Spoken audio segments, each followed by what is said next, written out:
할렐루야. 네, 사순절 기간입니다. 여러분, 사람은 굉장히 힘들 때, 고난 중에 있을 때 그때 위로해주는 그 위로를 평생 잊지 못해 하지 않습니까? 마찬가지입니다. 우리 주님 고난 당하실 때에 그 고난 가운데 우리가 함께 마음으로 동행하고 함께 할 때 우리 주님이 기억하시는 인생 될 줄로 믿습니다. 그러한 사순절 기간이 되었으면 좋겠습니다. 오늘은 모든 일에 주께 하듯 하라 라고 하는 저의 말씀을 나눌까 합니다. 우리 주님께서 최초로 입술을 벌려 복음을 전할 때 회개하고 복음을 믿으라, 하나님의 나라가 가까이 왔으니 회개하고 복음을 믿으라, 이렇게 외쳤죠. 세례 요한도 그렇게 외쳤습니다.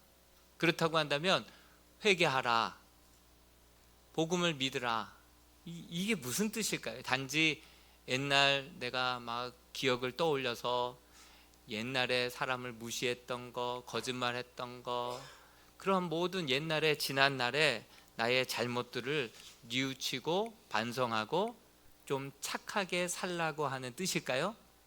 회개하고 복음을 믿는다는 것은 조금 더 이전보다는 개선된 삶을 살라, 보다 더 착한 사람이 되어라, 이런 뜻일까요? 여러분, 회개하라 라고 하는 말을 헬라어로 보니까 메타노이오라고 되어 있습니다. 메타노이오, 그러니까 합성어예요. 메타와 노이오의 합성어인데, 이 메타는 초월을 뜻합니다. 뛰어넘는 것, 완전히 갈아엎어버리고 완전히 새롭게 되는 것, 초월을 뜻해요. 노이오는 바로 이성, 정신, 생각, 판단, 개념. 그러니까 내가 기존에 가지고 있었던 그 판단, 내가 기존에 가지고 있었던 가치관, 그런 생각들을 완전히 뛰어넘는 것, 이것이 바로 메타노이오이고, 이것을 영어 성경에 보니까 리펜트로만 돼 있어요. 리펜트. 그러니까 후회하다, 그래서 우리나라 말로도 회개하다, 이렇게 돼 있는데, 단순히 죄를 뉘우치고 돌이키는 그 이상의 개념이 그 안에 있다는 거예요. 참 번역하는 과정 가운데 그 의미를 다 살려내지 못하는 것 같아요. 그러니까 우리가 보통 생각하고 있었던 개념들, 우리가 생각하고 있었던 그런 고정관념들, 이거 바꿔야 하라는 거예요. 완전히 뒤집어 엎는 것이 회개인 거예요. 돌이키는 것이 회개인 것이죠. 그래서 사람들로 하여금 약간 개선된 사람이 아니라 완전히 새로운 인식을 가지고, 새로운 가치관을 가지고, 새로운 주인을 삼아서 새로운 삶을 살라, 이것이 바로 회개하라. 그리고 복음은 바로 예수 그리스도 아닙니까? 새로운 기쁨의 소식, 예수를 그렇게 주로 믿고 따르라, 이런 말이죠. 다시 말해서 관점의 변화란 무엇입니까? 예전에는 내가 주인된 삶을 살았습니다. 내가 하고 싶으면 하고 말고 싶으면 말았습니다. 그냥 내가 판단의 기준이었고 선택의 기준이었죠. 근데 내가 주인 삼았던 모든 것들을 이제 내려놓고, 그리고 하나님 기준으로, 말씀을 기준으로 그렇게 한번 삶을 살아야겠다. 나의 주인됨을 내려놓고 주님을 주인 삼고 한번 살아보는 것, 이것이 바로 완전히 관점이 변화되는 것이죠.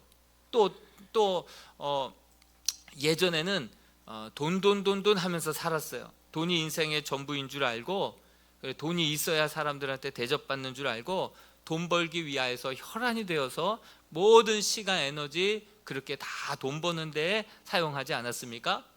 제가 아는 권사님이 그렇게 회전 의자 위에 올라가서 전구를 갈다가 그냥 발라당 넘어지셨어요. 그리고 머리 뇌진탕이 오시고 팔이 부러지시고 병원을 한 달 넘게 입원하셨어요. 퇴원하셔서 한번 제 집에 신방을 갔는데 완전히 다른 분이 되어 있으셨어요. 야, 이렇게 사람이 한 방에 갈 수 있구나, 이렇게 사람들한테 작별 인사도 못하고 이렇게 한 방에 갈 수 있구나라는 것을 뼈저리게 느끼고, 그 돈을 쌓아두셨던 분이 그것을 가지고 형제들 또 자부 한복도 막 해주고 오라 가라 하시고, 정말 이제 막 돈 하던 사람이 이제는 완전히 사람 소중히 여기고 관계를 소중히 여기고 정말 하나님이 기뻐하시는 일에도 그렇게 아낌없이 나누고 완전히 메타노이어 되신 거죠. 관점이 달라지니까 삶이 변화되는 것을 보게 됩니다. 또 예전에는 풍뎅이가 계속해서 높은 곳으로 올라가지 않습니까? 높은 자리에 올라가면 행복하고 성공하면 행복한 줄 알았는데, 그런 걸로 따진다면 지금 윤석열 대통령이 제일 행복해야 된다라고 지난번 이번 목사님이 얘기하지 않았습니까? 근데 지금 행복해 보이지는 않고요. 은퇴해야 행복해 보일 것 같아요. 예. 여러분, 행복은 강도가 아니라 빈도다. 그리고 관계에 있다. 소유에 있지 않다. 위로는 하나님을 사랑하고 옆으로는 이웃을 내 몸과 같이 사랑하며 살아갈 때 그 안에 보람이 있고 삶의 의미가 있고 가치가 있고, 이게 사람이 사는 것이지.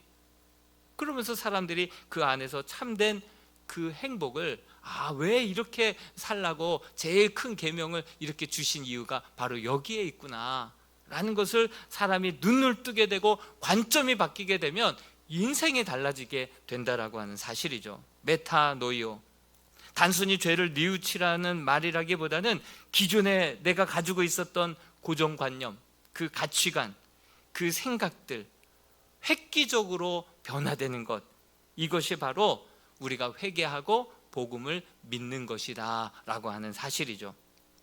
그렇게 생각이 달라지고 삶이 달라지게 되면 그것을 누가 가장 먼저 느끼게 될까요? 가족이 제일 먼저, 가까이에 있는 가족이 제일 먼저 느끼지 않겠습니까? 제가 아는 고등학교 학생인데 수련회 가서 주님을 만났어요. 인격적으로 주님을 만났어요. 그리고 삶이 놀랍게 변화되는데 가족들이 그것을 알아보는 것 같아요. 주일날에 그 엄마도 더 열심히 신앙생활하고, 그 이모도 나오고 이모부도 나오고, 뿐만 아니라 아버지도 나오고, 지난주에는 동생도 나왔더라고요. 오빠도 나왔더라고요. 예? 그런 거 볼 때 한 사람이 지금 이 자리에 앉아 계세요. 이 자리에 앉아 계세요. 가족들이 다 같이 이모부, 이모 뭐 다 나왔어요. 한 사람이 정말 뜨겁게 복음 안에서 주님을 만나고 변화되면 가족들이 알아보고 가족들이 느끼고, 그리고 함께 그 영향을 받아서 주의 은혜로, 주의 생명의 진리 가운데로 나오게 되는 것이죠. 내가 변화되면 가정이 변화되게 돼 있고, 내가 변화되면 정말 일터도, 그렇게 우리가 밟는 모든 땅이 하나님의 나라로 바뀌어져 가는 것, 이것이 복음의 능력인 줄로 믿습니다. 여러분들이 바로 복음의 사람이 되어서 복음의 삶으로 말미암아 여러분들이 만나는 모든 사람들에게 정말 하나님의 살아계심을 드러내고 복음의 능력을 나타내는 복음의 사람, 복음의 삶을 살아가는 복음의 사람들이 될 수 있기를 주님의 이름으로 축복합니다. 사도 바울 보십시오. 사도 바울이 지난주에도 얘기했듯이 결혼했던 사람입니까?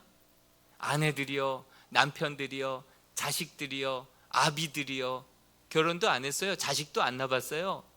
종들아, 상전들아. 아니, 그가 바리새인 중에 바리새인이었는데 무슨 직장 생활을 했겠어요? 예? 근데 지금 이 말을 하는 이유가 무엇입니까?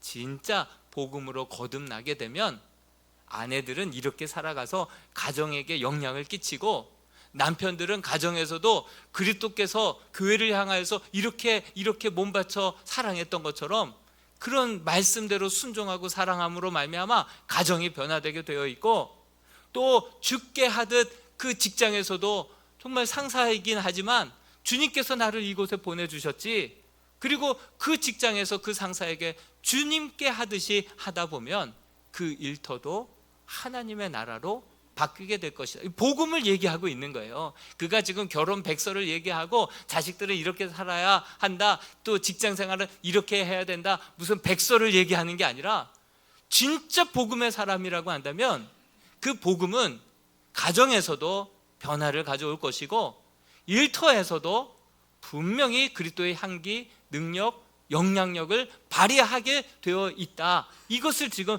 복음의 삶을 이야기하고 있는 것입니다. 우리가 믿는 복음은요, 너무 교회에서만, 주일에만 갇혀 있지 않나 생각을 해 보게 됩니다. 여러분, 소금은 세상의 소금이지, 소금이 창고에만 있으면 무슨 소금의 역할을 감당하겠습니까?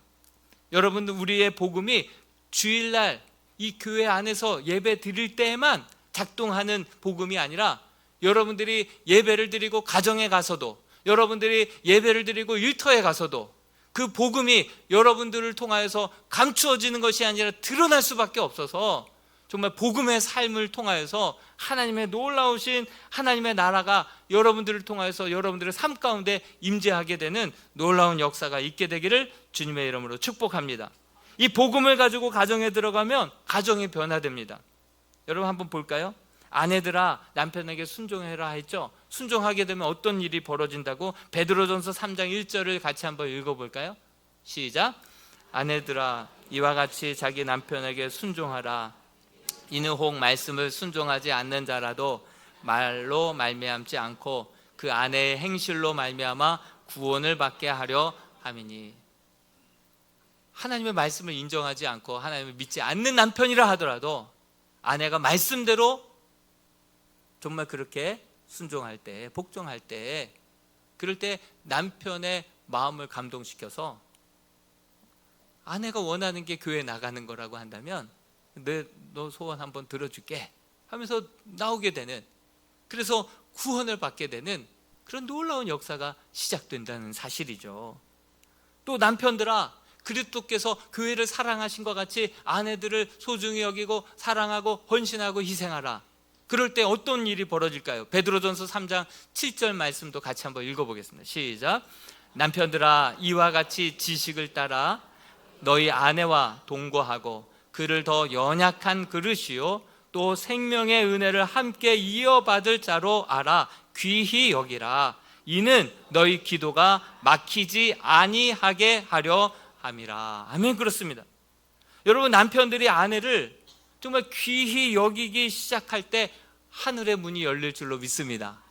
아내 말 잘 들으면 자다가도 떡이 생기듯 기도가 막히지 않으므로 남편의 기도가 하늘에 상달되어서 자다가도 응답받고 자다가도 떡이 생기는 그런 놀라운 은혜를 여러분들이 가정 속에서도 경험해 볼 수 있기를 축복합니다. 여러분, 복음을 이렇게 받아들이게 되면 이 관점이 달라지는 거예요. 사람을 보는 태도도 달라지고요, 그리고 일을 대하는 태도도 달라지는 것을 보게 됩니다. 뭐 한두 가지 달라지는 것이 아니에요. 360도 모든 분에 있어서 완전히 바꿔리가 되고 내가 생각했던 길과 방향이 완전히 달라지는 것을 깨닫게 될 때, 이 모든 바꿔리가 되어질 때 삶의 모든 분야에서 변화되는 새로운 삶을, 새 옷을 입었기에 새 삶을 살 수밖에 없는 그러한 삶이 그렇게 될 수밖에 없는 것이죠. 일에 대한 관점도, 사람에 대한 관점도 달라집니다.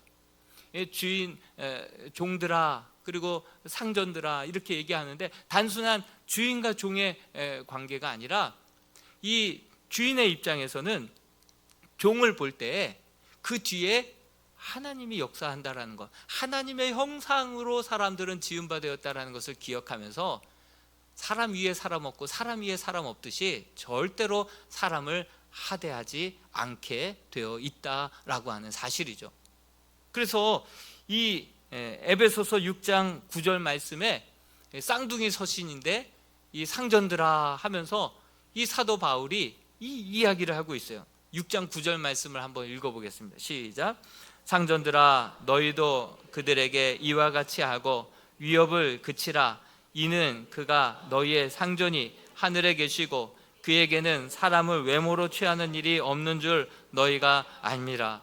상전들에게, 이 종이라 하더라도, 너희의 부하 직원이라 하더라도 그는 하나님의 형상대로 그 뒤에 하나님이 계시니 하대하지 말아라, 위협하지 말아라, 함부로 대하지 말아라, 인격적으로 대하라.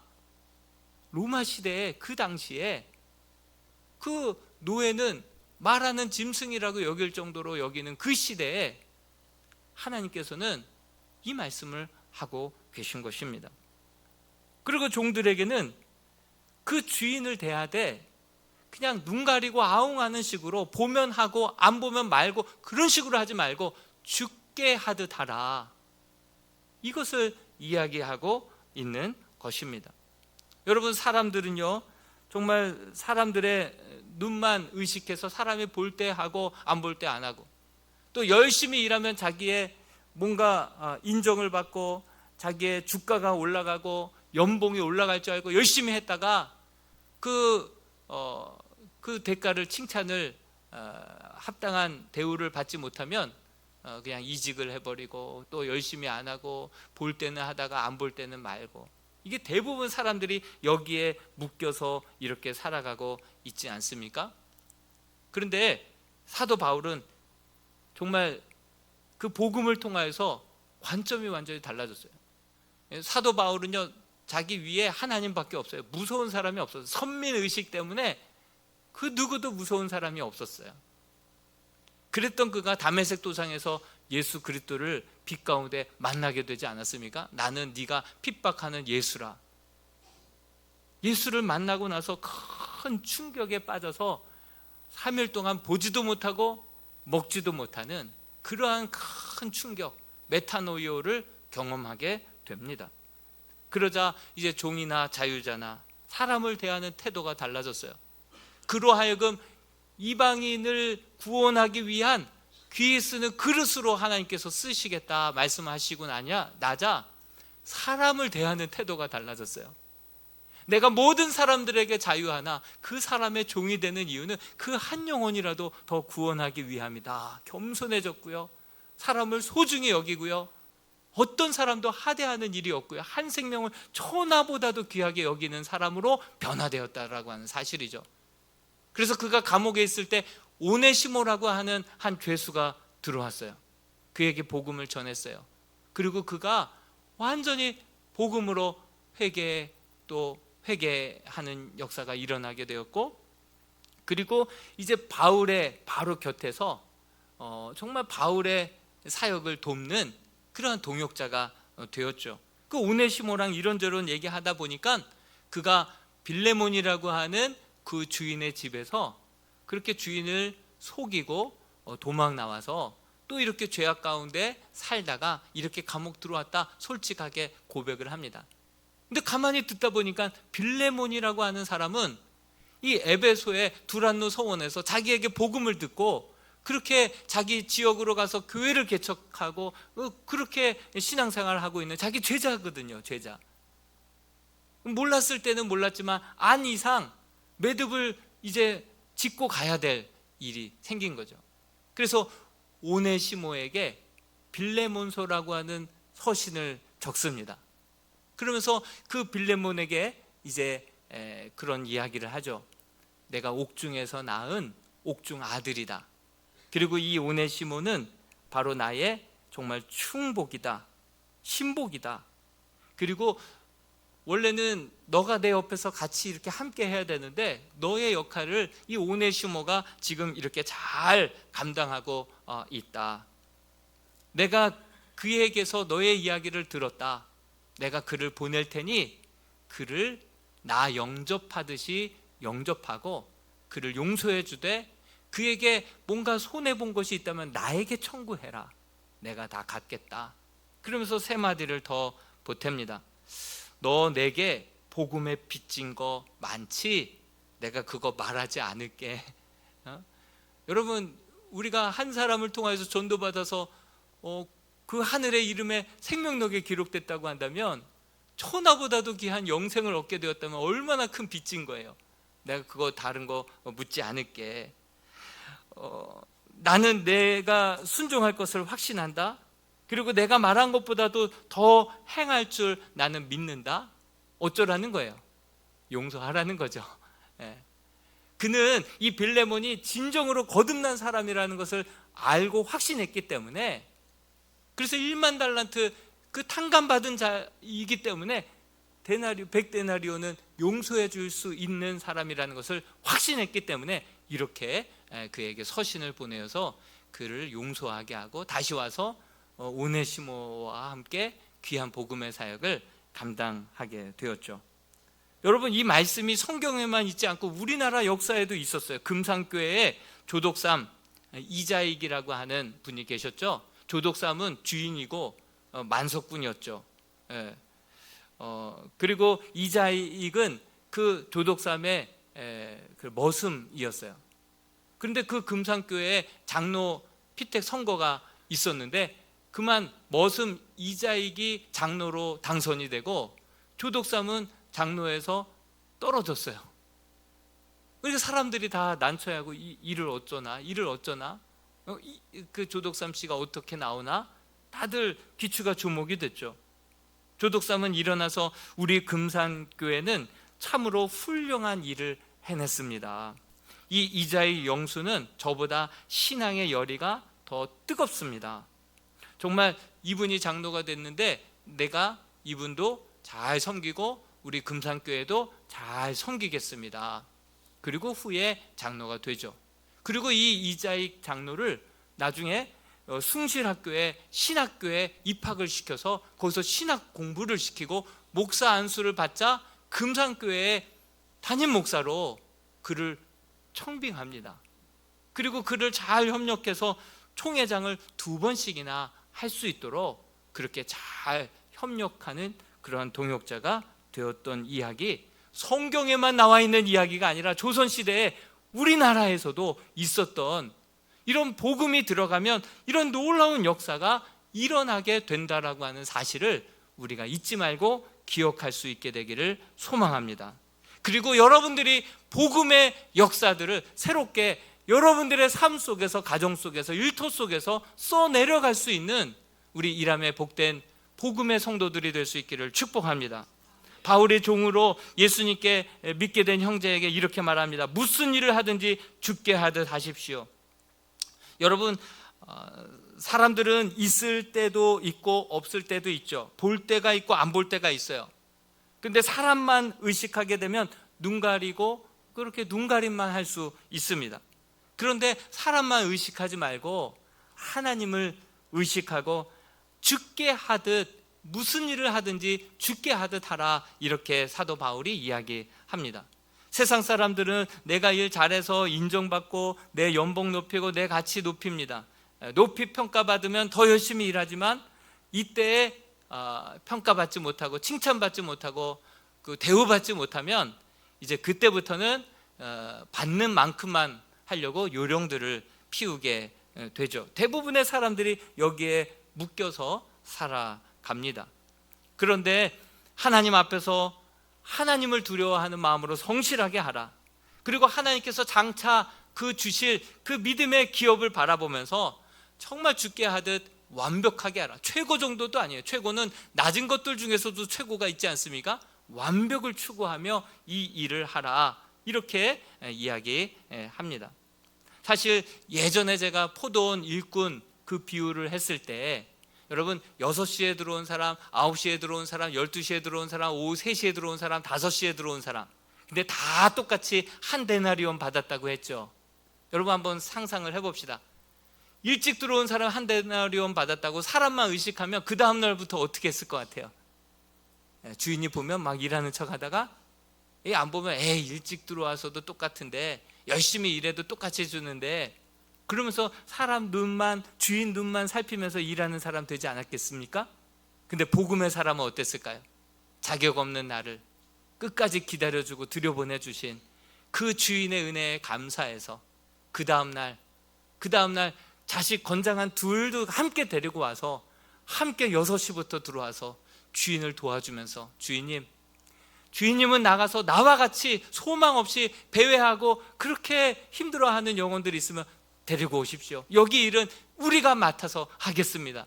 뭐 대가를 주지 않아도, 1데나리온 뭐 하루 건너뛰어도, 누가 알아주지 않아도, 이 복음의 사람은 그냥 누가 알아주지 않아도, 누가 대우해주지 않아도 기쁨으로, 누가 하나님 앞에서 정직하고 성실하게 기쁨으로 열정으로 다하는, 그것이 바로 복음의 사람인 줄로 믿습니다. 그러나 받은 만큼만 하고 사람 눈 보면 하는 척, 안 하면 안 하는 척. 이것은 뭐 사꾼이죠, 사꾼. 삭 받은 만큼만 하는 사꾼이죠. 여러분, 우리는 정말 요셉을 한번 성경에 보면 어떻습니까? 요셉은 노예로 팔려갔을 때 노예가 뭐 1000명 정도 있었다고 생각해 보십시오. 노예가 열심히 일하는 건 당연하죠. 근데 눈에 띌 정도로 열심히 한 거예요. 정직하게. 볼 때도 보지 않을 때도. 그러니까 그 보디발의 집에서 가정 총무가 된 거 아니겠습니까? 감옥에 억울하게 또 더 내려갔어요. 그곳에서도 정말 정직하게 남달리 성실하게 죽게 하듯 하다 보니까 그를 감옥에서도 총무로 세워서 모든 가사를 그들에게, 그 요셉에게 맡긴 거 아니겠습니까? 모든 사람이 그거를 기억하고 3년 후에 그렇게 술 맡은 관원장이 왕께 보고해서 그가 나중에 그 애굽의 총리가 되어서 이스라엘을 구원하는 그 구원의 역할을 감당해내는, 나를 이곳에 보낸 자는 당신들이 아니라 하나님이시라고 죽게 하듯 했을 때 하나님께서 때가 되어 그를 높이셔서 민족을 구원하는 그러한 역할을 감당케 하지 않았습니까? 로마가 어떻게 국교가 기독교가 되었습니까? 여러분, 그리스도인들은 대부분 이스라엘의 기독교인들은 다 피지배계층이기 때문에 하층민이고 다 노예이고 종이었습니다. 그런데 그들이 정말 죽게 하듯 하다 보니까 그 주인이 감동을 받고 예수를 믿고, 그 주인의 주인의 황제가 예수를 믿고 국교로 기독교를 선포해서 아래에서부터 정말 황제에 이르기까지 기독교가 국교가 됐던 이유는 모든 하인들이, 하층민에 있었던 그리스도인들이 죽게 하듯 정직하게 섬겼기 때문에 이러한 로마의 국교가 기독교가 됐던 역사가 일어날 수 있었다라고 하는 사실이죠. 루터가 이렇게 얘기합니다. 내가 하는 일이 사람들이 볼 때 별 볼 일 없는 일이라고 할지라도 성직이 된다, 거룩한 일이 된다. 여러분, 우리가 하는 뭐 설거지, 작은 일, 이것도 하나님 입장에서 볼 때 성직인 줄로 믿습니다.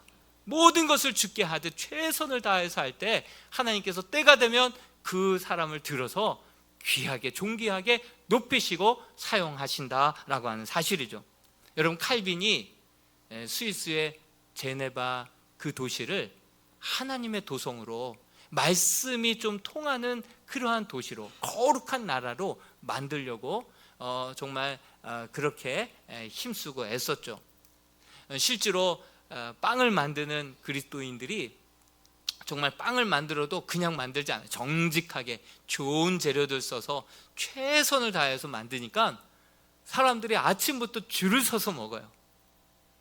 맛을 통해서 사람들에게 감동을 주고, 맛으로, 영양으로 뭐 모든 분야의 최고의 빵을 만들고 최고의 제품을 만들어내니까 사람들이 줄을 서서 그것을 사는 거예요. 그러니까 돈이 막 쌓이죠. 이분들은 크리스찬이잖아요. 그러니까 자기의 유흥을 위해서 쓰지 않아요. 이것을 다시금 시설에 재투자를 합니다. 더 좋은 제품을 만들려고 하고, 또 이것은 하나님이 주신 재능이고 하나님이 주신 축복이니 청지기 마음이 있어서 이것을 가지고 복지와 구제와 나눔의 사역들을 또 감당하는 거예요. 그러니까 그 제네바 도시가 어떻게 되겠어요? 술 먹고 휘청거리는 사람들 쥐어다가 막 감옥에 가둬놓고 뭐 하나님께 말씀처럼 막 대하고 막, 그러니까 도시가 깨끗해지고요, 경제가 발전하고요, 법이 발전하고요, 놀라운 하나님의 도성이 되어가는 그런 모습이 역사 속에서도 나타난 거 아니겠습니까? 성경을 보면 사유재산을 인정하죠. 부자 청년, 부자도 인정해요. 그렇지만 청지기 정신을 잃어버리게 되면, 여러분, 사유재산이 있고 부도 허락이 되기 때문에 우리는 열심히 밤을 새서 코피 흘려가며 열심히 일을 하고 새로운 제품을 개발하고 죽게 하듯 열심히 해서 성공해서 하나님이 많이 축복해 주시면 그것 가지고 내가 주의 일에 힘쓰고 어렵고 힘들고 후미지고 그러한 사회의 어두운 분야를 밝히는 곳에 내가 쓰임 받겠노라고, 그런 마음으로 도시가 그렇게 형성이 되고 크리스찬들이 삶을 살아가니 그 도시가 얼마나 번성하겠어요. 거기서 자본주의가 나온 거예요. 여러분, 종교개혁을 통해서 민주주의도 나왔지만 자본주의가 거기서 나왔어요. 그런데 한 가지 분명히 경고한 것은, 이것을 가지고 이것을 하나님이 주신 것인데, 하나님이 청지기 직분 잘 감당하라고 주신 축복인데, 이것을 자기가 깔고 앉아서 5,000명, 10,000명이 먹을 것을 내가 이렇게 부자라고 거들먹거리고 이렇게 탐욕적인 자본주의가 되면 썩게 되어 있다.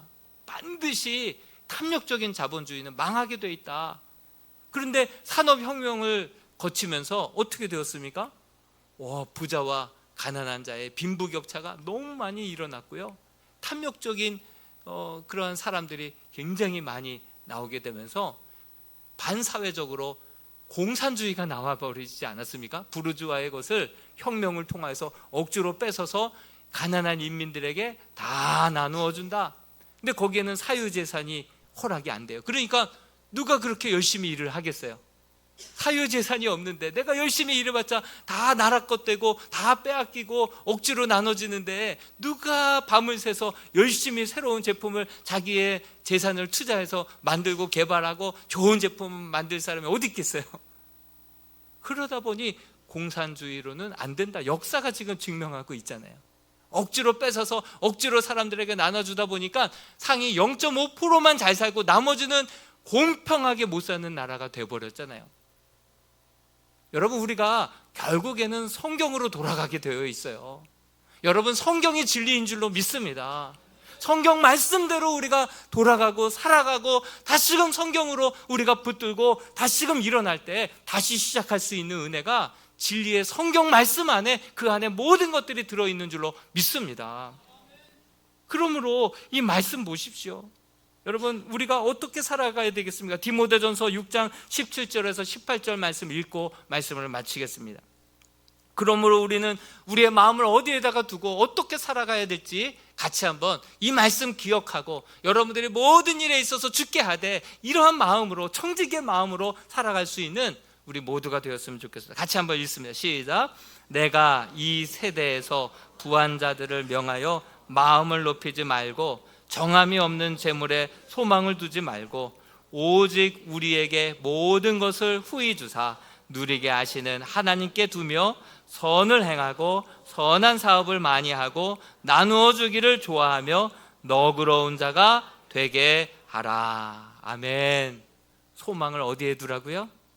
재물에 두지 마시고, 정말 배부르게 하지 못할 썩을 것들에 두지 마시고 하나님께 두고, 모든 복을 진짜 복되게 하시고, 재능 주시고 은사 주시고 사람 붙여주시고 물질을 허락해 주시고, 그 축복이 진짜 축복이 되게 해 주시고, 그것을로 말미암아 자녀들이 타락하지 않도록 지켜주시고, 정말 그 하나님께 그 마음을 두고 하나님이 높여주시고 하나님이 부어주시면 그것 가지고 내 자랑 삼지 않고, 그것으로 하나님 나에게 청지기 직분 주셨지, 그것을 가지고 선한 사업을 많이 하고 어려운 사람들 나누고 함께 세워나가는 그 일을 할 때 하나님께서 세상에 눈먼 돈들을 쏟아부어 주실 수 있는 그러한 부와 그러한 능력이 우리 하나님께 있는 줄로 믿습니다. 그런 마음으로, 그런 믿음으로 우리가 죽게 하듯 살아갈 때 하나님께서 때가 되면 높이시고 들어서 이 시대와 열방 가운데 복되게 축복의 통로로 사용하시는 그러한 이름의 성도들, 가정들, 자녀들 될 수 있기를 주님의 이름으로 축복합니다. 우리 같이 한번 우리 기도했으면 좋겠습니다. 우리 기도할 때 내가 먼저 복음의 사람이 되게 해 주옵소서.